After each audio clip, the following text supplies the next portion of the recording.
Germans trusted their horses the way priests trusted prayer. They believed in muscle and endurance and the rhythm of hooves striking frozen earth. It was the summer of 1941 and the roads east toward Moscow were alive with dust and banners and the echo of iron shoes against the road. The Great Invasion had begun. 3 million men, 5,000 tanks, 2,000 aircraft and 2.6 million horses than any modern army had ever fielded. They pulled the wagons that carried food and fuel. They dragged the guns that shattered cities. They were the silent breath behind the roar of the blitzkrieg, and to every German soldier they symbolized order, tradition and unbroken strength. The propaganda films showed them proud and unstoppable, the cavalry columns shining in the sun, the generals in their open cars smiling as if the modern world belonged to them. But beyond the cameras the roads were chaos, endless lines of wagons creaking under weight, the smell of sweat and hay and diesel, the mixture of old and new worlds colliding. The German army was supposed to be a machine of precision, yet half of its lifeblood still moved at the pace of a walk. Every step counted, every hoofprint mattered, and still they believed the horse could carry them to victory where steel might fail. They had conquered Poland and France so quickly that no one questioned the system. The supply officers spoke with confidence, saying the horse never needs gasoline, the horse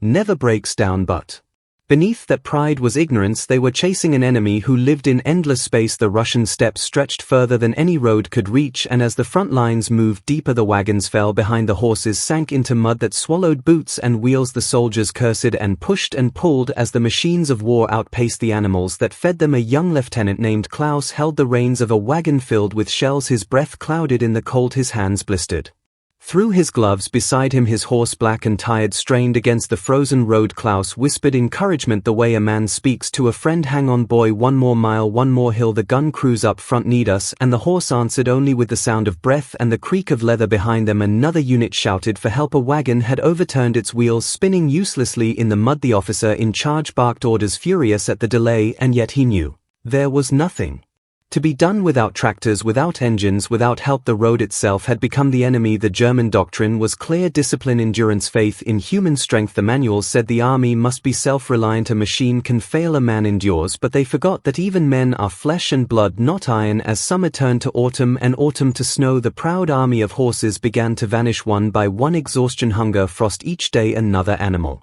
fell, another wagon left behind. Soldiers wrote home about it quietly in censored letters. They spoke of the cold, of the smell of death, of pulling guns themselves. When the horses collapsed they said, we did not come east to fight men, we came to fight distance. In a farmhouse near Smolensk a quartermaster counted the remains of his convoy. 40 wagons had left Poland, only 20 arrived. Of those 20 half their animals were dead, the rest too weak to pull. He sat by a small fire and wrote his report by candlelight, his handwriting trembling from cold and shame. He wrote the terrain impossible, the roads impassable, the horses finished. Request replacement tractors. His commander returned the report with a single line written in pencil: tractors denied, proceed on foot. On the other side of the front the Red Army was retreating, burning everything behind them, but they learned quickly. They stripped German wagons left in the snow and replaced the horses with captured trucks. They watched the enemy march in endless columns and understood that the blitzkrieg was fast only where there were roads beyond, that it was a slow bleeding crawl. The winter of 1941 was not a season, it was a punishment. The temperature dropped below -40. The oil in rifles froze. Soldiers lit fires under engines to start them. Horses shivered in their harnesses and died standing up, their bodies frozen stiff. By dawn along the road to Moscow the line of dead animals stretched for miles, black shapes half buried in snow. The men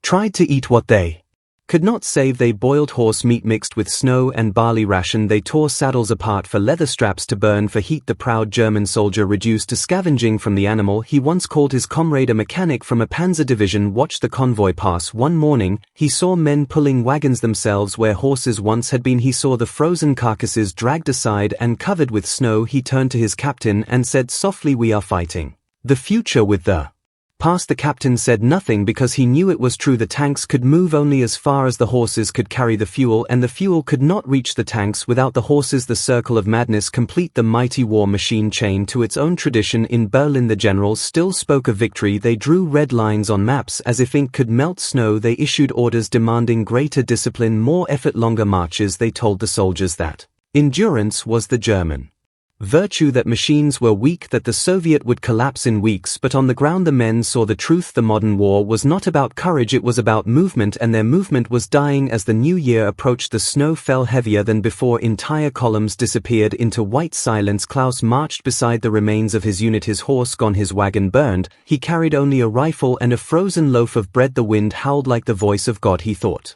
of home, of the green fields of Bavaria, of the parades where the horses wore flowers and the people cheered. He thought of how proud he had felt, and now there was only endless ice and the distant rumble of engines somewhere beyond the horizon. Engines that never stopped, engines that belonged to the enemy. Those engines were the sound of another world, the world of factories and oil and unending motion. While the Germans froze, their enemies built their war machine in warmth and steel and light. Across the ocean in Detroit, sparks flew and women worked at assembly lines and engines roared to life one after another, a tide of power growing unseen while the German horses fell silent in the snow. In February 1942 the retreat began. They called it regrouping in the reports, but every man knew it was collapse. Supply columns abandoned, wagons burned for fuel, guns left behind, the snow stained red and black by blood and oil and ash. When spring finally came, it revealed the graves of millions of animals, lying where they fell, their harnesses still frozen to their bones. Years later survivors would remember the sound not of gunfire but of hooves fading into silence. They said, we trusted our horses more than our engines. We thought the old ways would carry us into the new war, but the world had already changed, and we had not. The horse that once symbolized power became a monument to pride and blindness. The German army had marched into modern war with the spirit of the 19th century, and the world answered with the roar of the 20th. The frozen fields of Russia became a graveyard for both men and beasts, a battlefield not only of armies but of ideas, and the idea that strength alone could triumph over technology died there beneath the snow beside the bodies of 2 million faithful animals. The empire of muscle and iron was breaking, and somewhere far away in the hum of American factories a new kind of thunder was rising, and so ended the first act of the war between past and future. The German soldier still believed in his endurance, but the frost had already shown him the truth. The horse no longer belonged to the battlefield, the war no longer belonged to tradition, and the silence of the eastern winter whispered the message that would echo through the rest of the century. Strength without progress is weakness, progress without strength is power, and those who cling to the past will be buried by it. While German soldiers froze beside their dying horses across the ocean, another kind of army was awakening, an army not of soldiers but of workers, an army dressed in overalls, not uniforms. In the factories of Detroit the night glowed orange from the light of furnaces and welding torches. Sparks fell like snow, but this snow gave life, not death. Here was the other face of war, the arsenal of democracy, as President Roosevelt had called it, the promise that American industry would outbuild, outproduce, and every enemy until the war was won. It began in the winter of 1941 as the news from Russia reached the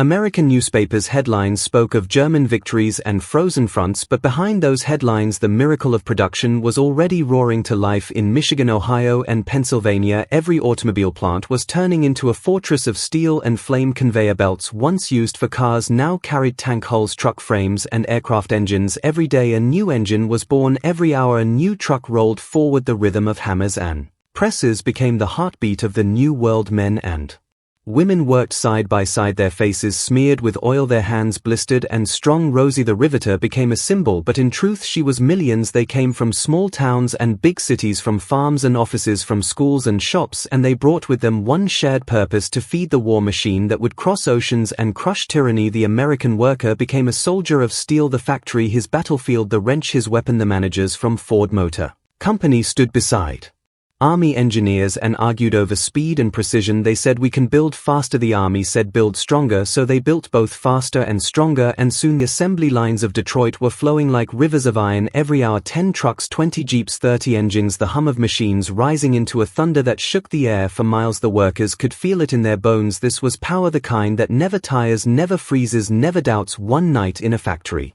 in Dearborn, an old worker named Samuel stopped for a moment, his back aching, his shirt soaked in sweat. He watched the endless line of trucks rolling forward, each one identical, each one perfect. He turned to a younger man beside him and said, you know, I built cars before this, now I build freedom. The young man nodded without speaking because the sound of engines was too loud to allow words. The machines spoke for them. By the spring of 1942 the numbers were staggering. The United States had produced more vehicles, Then Germany, Japan and Italy combined. The army called it mobility, the Germans called it madness. How could any nation build so much so fast? But they did, and they kept doing it. Each month the lines grew longer, the ships larger, the convoys thicker. The roads of America became veins carrying life to every harbor, and from those harbors the steel tide flowed outward into the world. In Washington, General George Marshall looked at the charts of production and said quietly, wars are not won by heroes, they are won by capacity. Every crate, every bolt, every gallon of fuel was part of a new kind of warfare, a warfare of logistics and precision and motion. In the training fields of the American Midwest, soldiers learned to drive before they learned to shoot. They practiced loading onto trucks. They timed how fast they could move fuel drums and repair engines. This was not glamour, this was not glory, but it was victory in motion, and it would soon change the world. By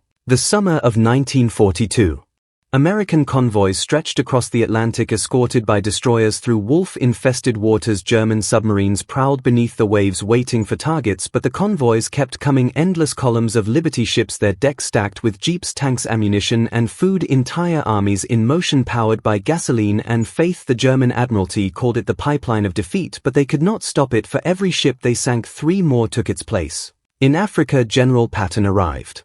With his tanks, his trucks, his endless supplies. He said wars are fought with weapons but won with logistics, and his men believed him because they saw it every day. Food arriving before hunger, fuel arriving before need, ammunition before battle, everything on time every time. The American way of war was not about brilliance, it was about balance, and it worked. Back in Europe, German officers read intelligence reports about American production. They could not believe the numbers, they thought them propaganda. They wrote in their journals that no nation could maintain such output, yet the proof was already moving across oceans. The roar of engines replaced the sound of hooves. The world was entering an era where horsepower meant engines, not animals. In one of the factories, a woman named Mary worked on the Jeep line. She was small but fast. She tightened bolts with a rhythm that matched the machine behind her. She thought of her brother fighting somewhere in France. She did not know that the Jeep she finished that night would one day carry him across a battlefield. She did not know that her hands had built his survival. She only knew that the noise of production was her heartbeat, and she would not stop until the war was over. The engineers at Chrysler called it total design. They built tanks like automobiles, easy to repair, easy to drive, fast to produce. They said if it can be made in a car factory, it can be made for war. They were right. Soon American tanks rolled off assembly lines faster than the Germans could destroy them. The German officers in Russia still measured distance by days of marching. The Americans measured it by hours of driving. As 1943 approached, the difference between worlds became clear. The Germans still relied on horses, the Americans relied on engines. The gap between them was no longer just technological, it was philosophical. The Germans believed in endurance, the Americans believed in efficiency. The Germans believed in discipline, the Americans believed in motion. And in modern war, motion was life. In a quiet corner of the White House, President Roosevelt listened to his advisors argue about costs, about labor, about production targets. He said simply, if the Germans use men, we will use machines. If they use thousands, we will use millions. And his words became reality across every factory, every dock, every rail yard. In California, Liberty ships were born in weeks, not months. Entire harbors turned into shipyards, cranes moving day and night, welding steel plates faster than anyone thought possible. The workers joked that the ships left the docks before the paint was dry. Sometimes it was true. The ocean filled with them, a convoy of steel stretching beyond sight, carrying the promise of a world that would not kneel to tyranny. Meanwhile, across the Atlantic, German officers in North Africa stared at their fuel maps and cursed every empty drum. They watched the sky and saw American planes bringing supplies by the ton. They watched the desert fill with American trucks bringing food, water and ammunition, while their horses starved in the sun. They realized too late that the enemy had turned industry into a weapon more powerful than any gun. By the end of 1942, the Americans had produced over 500,000 trucks, the Germans barely a fifth of that. The roads from Algiers to Tunisia became living arteries, pumping life into the Allied armies and death into the Axis. Every crate unloaded, every tire turning, every engine humming another note in the symphony of modern warfare. One German prisoner later said, "We fought soldiers, the Americans fought with factories," and he was right. The war was no longer about courage, it was about capacity, and the Americans had built capacity beyond imagination. When night fell over Detroit, the factories never slept. The hum continued, the glow of molten metal reflected off the clouds above as if the city itself was burning. But this fire was creation, not destruction, the kind of fire that built empires, not ended them. And as Each dawn rose, the engines rolled out in endless lines painted olive drab, marked with serial numbers, bound for ships bound for victory. In the distance the trains whistled, carrying their cargo to the ports, and somewhere among them a worker paused, wiped the sweat from his forehead, and thought of the soldiers at the front and of the horses dying in the snow across the ocean, and he whispered to himself, they trusted their horses, we trust our engines, and with that faith the machines kept moving, the ships kept sailing, and history itself began to turn its gears toward a new world. And so the West had awakened, the engines were alive, and the sound of their roar crossed oceans and continents. Soon they would meet the silent convoys of the East in the mud and fire of the next battlefield, and the question of which world would survive, the one of hooves or the one of steel, would be answered not in words but in motion. The spring of 1943 arrived, and the Eastern Front was a sea of mud.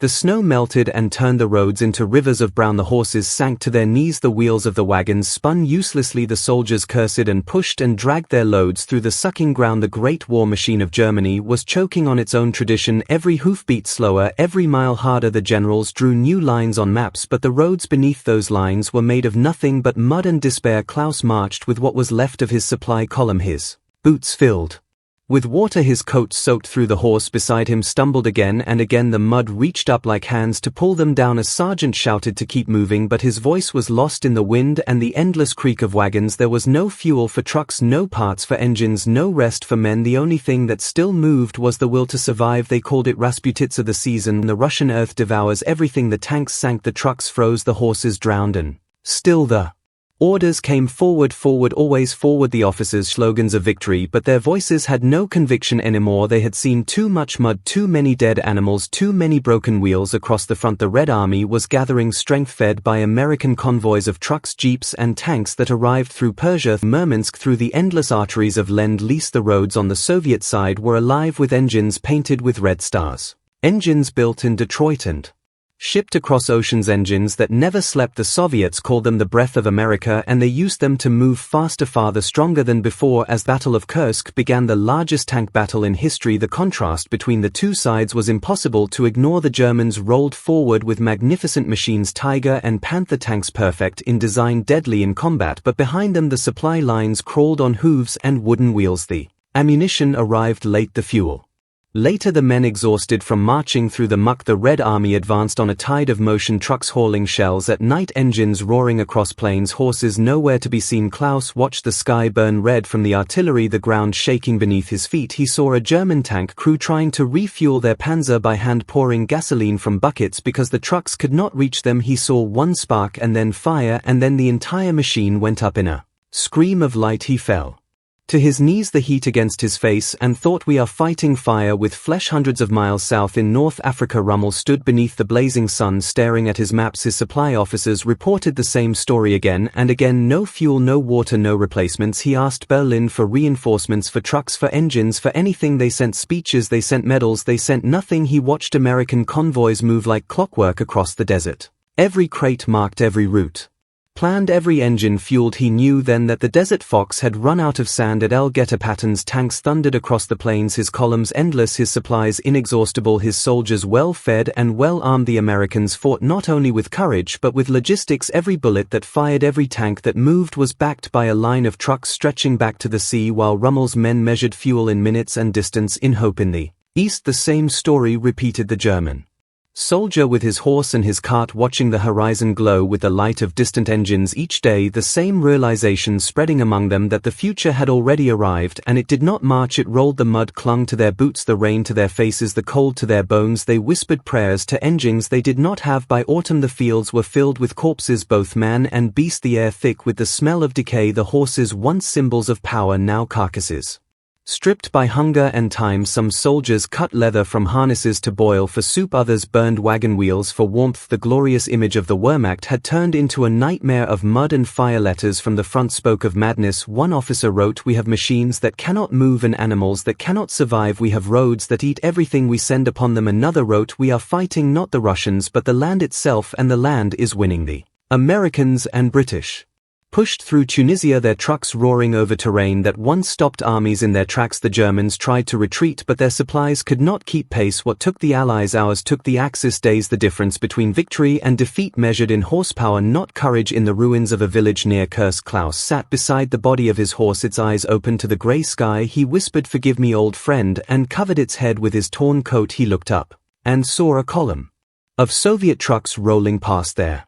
Engines humming smooth and steady, the drivers young, their faces calm. He realized that the enemy no longer walked. He drove far away. In a German headquarters, a logistics officer presented his report to the high command. He showed charts of fuel consumption. He showed losses of animals and wagons. He pleaded for more motorization, for machines, for innovation. The generals dismissed him. They said the German soldier does not need such toys. He fights with spirit, not with engines. He left the room knowing that spirit could not pull artillery through mud. As 1943 turned to 1944, the difference became a chasm. The Americans in Italy supplied entire armies across mountains with trucks. The British moved supplies with cranes and forklifts through ports rebuilt overnight. The Soviets chased the Germans west with engines made in America and painted red every mile. Another victory for progress, another defeat for tradition. The men on the ground did not speak of ideology anymore.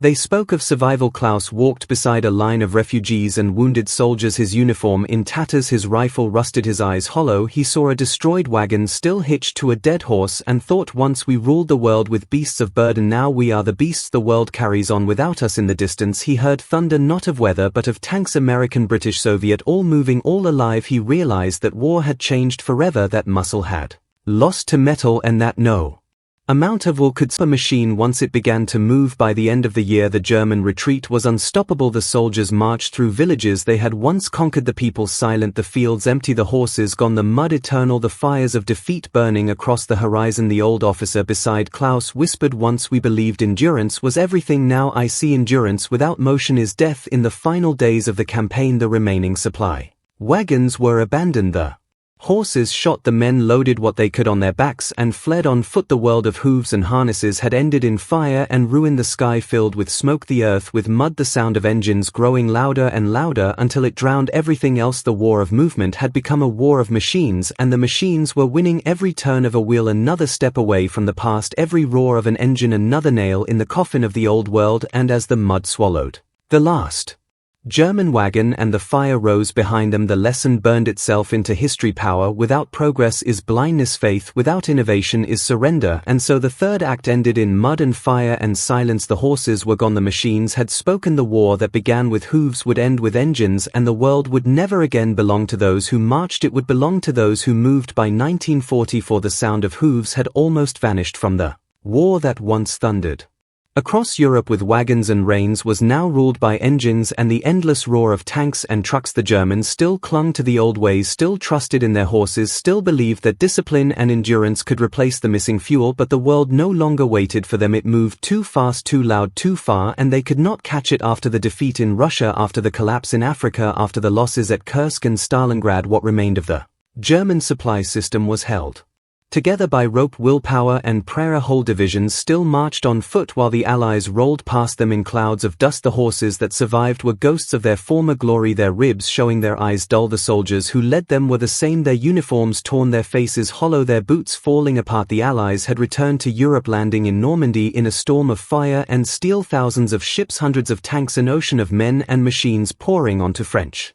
soil. The American convoys stretched from the beaches to the horizon, every truck filled with ammunition, food, fuel, medical supplies, every driver trained, every route mapped, while the Germans scrambled with wagons and carts, desperately trying to move their reserves across bombed bridges and shattered roads. They were fighting not just an enemy but the speed of history itself. In the hedgerows of France, a German artillery crew struggled to move their cannon, two thin horses pulling with all their strength. The officer shouted, the men pushed, but the road was soft from rain. The wheels sank, the harness snapped, the horses collapsed and did not rise. They looked at the dead animals in silence. One of the men fell to his knees, weeping not for the horse but for what it meant, the end of everything they knew. American Sherman tanks roared past on the nearby road, their engines smoothed their tracks, churning through mud as if it were nothing. The contrast was too much to ignore, one world fading, another Rising, the soldiers could only watch the dust trailing behind the engines, the sound like thunder that would not stop. In Paris, the Allies moved through the streets in endless columns of jeeps and trucks, people cheering, flowers flying from balconies. The liberation carried on wheels. The Germans retreated by foot, the same men who once boasted of blitzkrieg now trudging through the countryside, their horses dying beside them, their supply lines shattered by air attacks, every road a trap,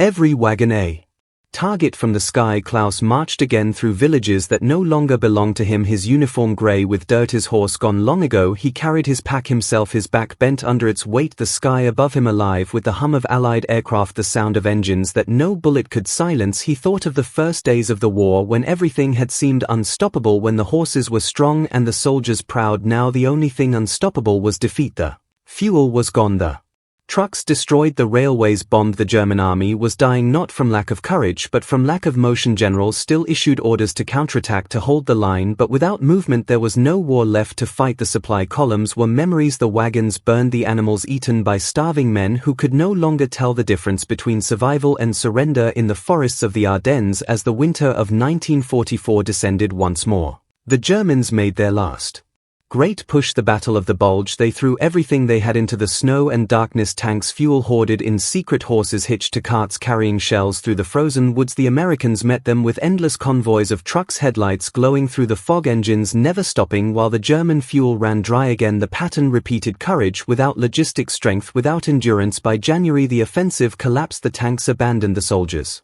walking back through snow that felt like the ghosts of the Eastern Front. Klaus saw them, the same faces from Russia, now older, thinner, quieter. They said nothing because there was nothing left to say. The horses that survived were shot to feed the men, the wagons burned for heat, the past consumed by the present one final time. In the ruins of Cologne, the streets filled with smoke and rubble, the German soldiers tried to hold their positions, their supplies brought by bicycles, by hand, by desperation. Across the Rhine, the Americans built floating bridges in hours, their trucks crossing in endless streams like veins of steel pulsing with life. German officers watched from the opposite bank and understood that this was not just defeat, it was transformation. The horse army was dying and the machine army was being born as the Allies advanced into Germany. The old towns that once rang with the sound of hooves now shook with the rumble of engines. German civilians lined the roads watching American columns roll past, jeeps and half-tracks and tanks stretching farther than the eye could see. They had been told that America was weak, that industry was soulless, that machines would fail, but the machines did not fail. The machines had won. In the fields outside a small village near the Rhine, Klaus walked alone, the war nearly over, the silence broken only by distant engines. He found a horse standing in the ruins, thin and trembling, its reins tangled around a fence. He approached slowly, placed his hand on its neck, felt the weak heartbeat beneath the dirt and bone. He whispered, "You survived." He did not know if he meant the horse or himself. He untied the reins and let the animal walk free because there was nothing left to command. That night he sat by the roadside as American trucks rolled past, headlights cutting through the mist, the faces of young soldiers illuminated for a moment, then gone. They looked different, not proud, not arrogant, just efficient, focused. He realized that they were not stronger than him, but they were faster, and in this new kind of world, speed was power. The next morning he surrendered with what remained of his unit. They were marched along the road beside the same kind of trucks that had once been only stories whispered at the front, now real and endless. The engines hummed, the soldiers silent. The world changed forever, and as Germany collapsed, as Berlin burned, as the banners of the old empire turned to ash, the last horses of the Wehrmacht were put down in the fields around the city, their bones buried beneath the rubble, and the soil that once shook beneath their hooves now trembled under engines. Instead, the age of the horse was gone, the age of the machine had begun, and no nation, no belief, no empire could bring it back. The fall of the horse army was not just a defeat, it was the death of an idea, the idea that courage alone could master the modern world, that strength alone could defy innovation. It died in the mud of Russia, in the sands of Africa, in the snow of Belgium, and in the ashes of Berlin. The soldiers who survived carried the memory of that sound, the slow fading echo of hooves swallowed by the unending roar of engines, and in that roar they heard the future. The war ended not with a charge or a shout, but with silence, the kind of silence that follows when an entire world collapses. The fields were empty, the roads broken, the smoke still rising from the ruins of cities that once believed themselves eternal. Germany was a graveyard of its own ambitions, its horses gone, its soldiers prisoners, its engines destroyed. What remained was hunger and disbelief, and a question whispered among the ruins: how had a nation that marched with such pride fallen so completely? The answer came not in speeches but in the steady hum of trucks, the clatter of cranes, the sound of engines once more. But this time they were not weapons, they were lifelines. The Americans returned not with bombs but with blueprints and food and the promise of rebuilding. The Marshall Plan they called it, and it brought more than steel. It brought a new way of thinking. In the shattered factories of Stuttgart, Munich and Essen, men who once built tanks now built tractors. Engines that had pulled cannons now plowed fields. The same hands that loaded shells now forged gears for machines that would feed instead of kill. The occupation forces taught the German engineers how to assemble engines, how to manage supply, how to organize efficiency, and the Germans listened. This time they listened because they had seen what ignoring progress could cost. A man named Klaus, now older, gray-haired, his uniform long gone, worked in a rebuilt factory that once made artillery. Now it produced trucks for American contracts. He stood beside a young apprentice showing him how to align a gearbox, his voice calm, his eyes tired. The boy asked him once, "Did you fight in the war?" And Klaus nodded. The boy asked, "Did you ride horses?" He smiled faintly and said, "We trusted them too much." The boy did not understand and Klaus did not explain.